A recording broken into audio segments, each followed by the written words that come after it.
कोळी kitchen recipes मध्ये आपलं स्वागत आहे। आज आपण उपवासासाठी फोडणीची रताळी बनवणार आहोत। तरी रताळी घेतलेली आहेत मी, साल काढून अशी तुकडे केलेत आणि पाण्यामध्ये ठेवलेत कारण ते काळं पडते। अशा अर्धा किलो रताळी आहेत। दाण्याचा कूट घेतलेला आहे।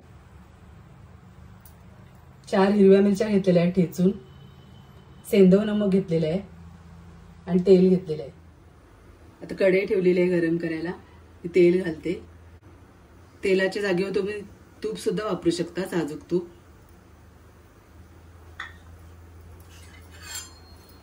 आता मिरचीची फोडणी देते। तुम्हाला जिरं, कढीपत्ता चालत असेल उपवासासाठी तर तुम्ही टाकू शकता।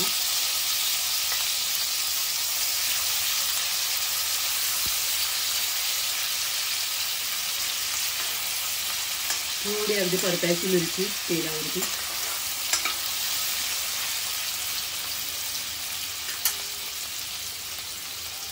आता लगेच रताळं घालायचं आहे।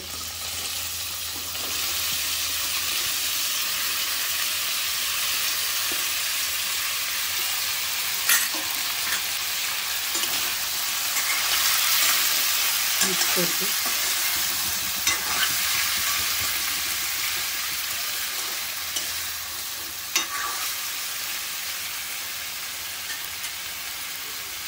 चवीनुसार मीठ घालायचं आहे। तुमच्याकडे सेंधव मीठ नसेल तर साधं मीठ सुद्धा वापरू शकता तुम्ही। चवीनुसार घालायचं आहे आपल्याला। पटापट मिक्स करायचं आहे।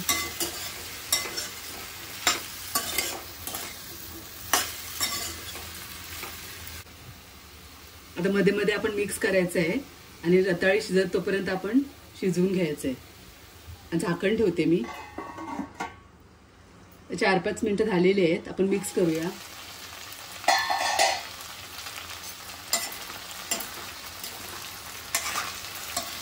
रताळे लवकर शिजते वाफेमध्ये। फक्त मिक्स करायचं मध्ये मध्ये। पाणी वगैरे आपण वापरलेलं नाही, फक्त वाफेवरती शिजवायचं आहे ते।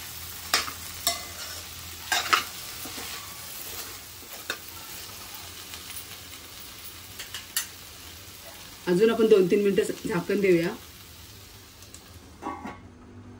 2-3 मिनिटं झालेली आहेत।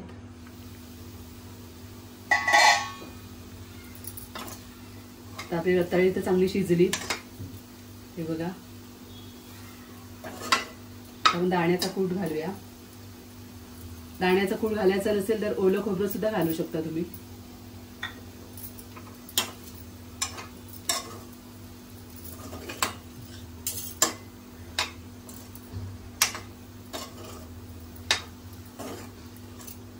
फक्त मिक्स करून घ्यायचं आणि गॅस बंद करायची। तर अशा प्रकारे आपला फोडणीचा रताळा तयार आहे उपवासाचं। मी गॅस बंद करते।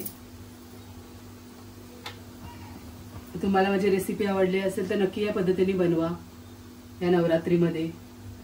रेसिपीला नक्की लाईक करा, शेअर करा आणि आपल्या चॅनलला सबस्क्राईब करा। धन्यवाद।